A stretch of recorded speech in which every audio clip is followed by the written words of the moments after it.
My name's Adam, and if you had asked me a year ago, I would have told you I had a solid marriage. I believed in us. I thought we were unshakable. For years, my focus had been on building our future, putting everything I had into making something lasting. My business was finally taking off, expanding into new cities. That meant a lot of travel, sometimes a few days, other times weeks at a stretch. But I did it for us. I convinced myself it was all worth it. Funny thing about life, it has a way of knocking you flat on your back right when you think you've got everything under control. The day my world fell apart, the truth didn't creep up on me, it hit me like a freight train. I was on a business trip, and things were going well. Meetings were productive, deals were getting finalized, and I was already picturing myself back home, unwinding with my beautiful wife. I was exhausted, but it was the kind of exhaustion that came with satisfaction, knowing that every late night and every flight was all for a better future. Then my phone rang that afternoon. It was Derek, an old friend. But something about his voice was off, hesitant, uneasy. Adam, listen, man. I wasn't sure if I should even call you, but I can't keep this to myself. I just saw Rachel coming out of a hotel, with another man.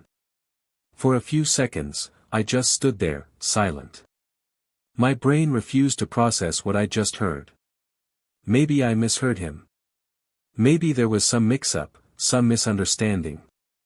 But Derek wasn't the type to joke about something like this. I took photos, Adam. I didn't know if I should, but I had a bad feeling. I'll send them to you now. A second later, my phone buzzed. My hands felt stiff as I unlocked the screen. And there she was, Rachel, my wife, walking out of a hotel lobby. She wasn't alone. Some guy was right there beside her. Still, I didn't react. I didn't call her, didn't demand answers. I just stood there, staring at the screen, the truth right in front of me. But some part of me, some desperate, foolish part, still wanted to believe there was another explanation. You there, man? Derek's voice pulled me back. Yeah. I'm here, I said, forcing my voice to stay even. Look, I didn't want to be the one to tell you this, but you had to know. I nodded to myself, though he couldn't see it. I wasn't mad at Derek. If anything, I was grateful. He didn't owe me this, but he did it anyway. And deep down, I knew he was right. I needed to know. The real question was, now that I did, what the hell was I supposed to do with it? I got back earlier than planned. No warning, no call, no text. I just walked through the front door. Rachel was in the kitchen, humming softly while chopping vegetables. She turned when she saw me, smiling. How was your trip? She asked, her voice light, casual. I forced myself to play along, nodding like everything was fine. I watched her move around the kitchen, letting her talk, waiting for the right moment. Then, when she least expected it, I said it. Unlock your phone. The room went dead silent. The air felt thick, heavy. Her smile wavered for just a second before she forced out a small laugh. What? Why? She tried to sound playful, but I noticed the way her fingers twitched. I didn't answer. Just stared at her. She shook her head, still trying to brush it off. Adam, come on. This is ridiculous. Unlock it, I repeated, my voice steady. No anger, just a demand. She crossed her arms, letting out another nervous laugh. You don't trust me? After all these years? I didn't argue. Instead, I reached over, took her phone, and held it up between us. Her face paled. Unlock it now, I said, my tone cold, or I swear, I'm walking out that door and never looking back. For a long moment, she didn't move. She just stood there, staring at me, searching for a way out. But there wasn't one. She knew it. I knew it. Her hands trembled as she took the phone from me, hesitating as her fingers hovered over the screen. Then, finally, she gave in. The lock screen disappeared. The first thing my eyes landed on was a flood of unread messages, some from saved contacts, others from unknown numbers. I tapped one, then another, then another. And there it was. Every filthy text, every explicit photo, every shameless video. Things I never imagined my wife sending to another man. The part that cut the deepest. Rachel used to send me pictures like that too, little reminders of what I had waiting at home. Turns out, she'd been sending them to him as well. I kept scrolling. Hotel reservations. Late-night chats. Messages detailing exactly when and where they'd meet while I was away, busting my ass for our future. Then I saw them talking about me, about how I was too busy, too wrapped up in my work to notice a damn thing. How she had all the freedom in the world because I trusted her too much.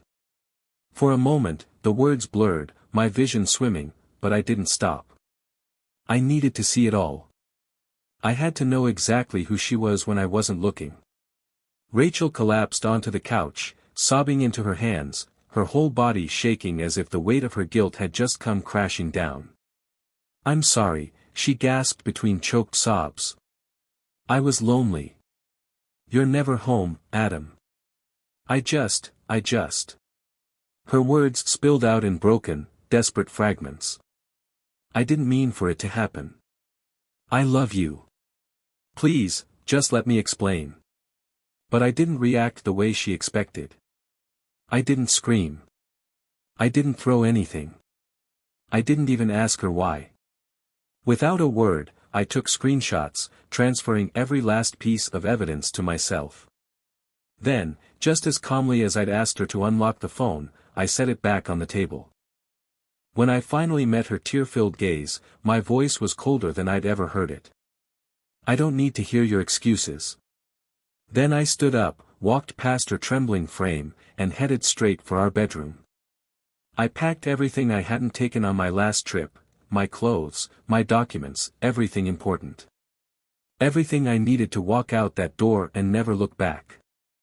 I moved into a temporary apartment that same night. Blocked her number. Cut off all contact. If she had anything to say, she could say it through my lawyer. The next morning, I called my attorney and filed for divorce. Immediately. That was the difference between us. She acted on impulse, selfish, reckless. I acted with purpose, with clarity. Everything went through legal channels. No pointless meetings, no emotional manipulation, no unnecessary back and forth. My lawyer was crystal clear, this was going to be a clean break. For the first time in months, I felt like I could breathe. The pain didn't just vanish overnight. I didn't wake up the next morning miraculously free of all the damage she had done. But I had a choice, I could let the misery consume me, or I could turn it into something useful. I chose the latter. I threw myself into my business with a new kind of drive, the kind that didn't leave room for distractions. Every expansion I had planned, I made it happen, and fast. I didn't just move into new cities. I rebranded my entire life. And with each passing day, the weight of what happened felt a little lighter. I wasn't healing because of time. I was healing because I refused to let this break me. Months passed, and one morning, I looked in the mirror and barely recognized the man staring back. Stronger. Smarter. Wealthier. By then, the divorce was almost finalized. It took longer than it should have, Rachel wanted more than I was willing to give. But the best part? I didn't care anymore. No anger. No sadness. No love. Just indifference. And indifference, my friends, is the best revenge of all. After months of silence, of rebuilding my life from the ground up in a new city, of finally learning to breathe without the crushing weight of betrayal, she came back. It was late, well past dinner. I had just wrapped up work, already looking forward to a hot shower and some sleep, when I heard a knock at the door. I wasn't expecting anyone. For a second, I considered ignoring it. But something in me said to check. So, I pulled open the door. And there she was. Rachel. She stood in the dim porch light, her face streaked with tears, her eyes swollen and red-rimmed. But that wasn't what stopped me in my tracks.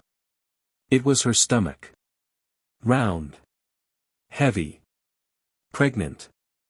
For a long moment, neither of us spoke. I just stared, my mind blank, my body frozen in place. Then she broke down completely, collapsing into sobs and hiccups. She stood there, eyes glistening with fresh tears, voice trembling as she spilled her regrets. She told me she had made a terrible mistake, that every night since I left, she had cried herself to sleep, haunted by guilt, drowning in remorse, wishing she could take it all back. She swore she never stopped loving me. She claimed she had been lost, confused, and let loneliness push her into making reckless choices. And then came the final blow. Adam, this is your baby. She said it like a lifeline, as if those words alone could pull me back into her arms, as if they were enough to undo everything she had done. She wanted another chance. She wanted us to be a family again. She swore up and down that this time, she would be faithful, that she had changed. I stood there, silent, watching, listening. And for a fleeting second, I almost felt sorry for her. Almost. But then reality hit me like a slap to the face. She wasn't here because she loved me.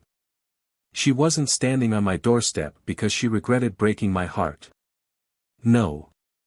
She was here because she needed something. So, I let her talk. I let her pour out every apology, every desperate plea, every carefully rehearsed promise designed to tug at whatever was left of my feelings for her.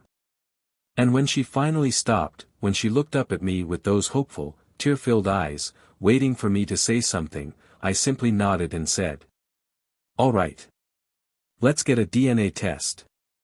The moment those words left my mouth, her entire face changed. The tears dried up in an instant. Panic set in.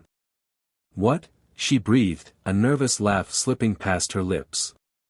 She shook her head as if I had just said something ridiculous. "Adam, how could you even ask me that? You really think I would lie about something like this?" I didn't respond. Just stared at her, waiting. She kept talking, kept scrambling for control, throwing accusations my way. I was cruel. I was punishing her. I was trying to hurt her out of spite. I should trust her. I had always trusted her before. Asking for a test was an insult, an attack. Proof that I never really loved her in the first place. And right then, I knew. If she had nothing to hide, she wouldn't be this afraid.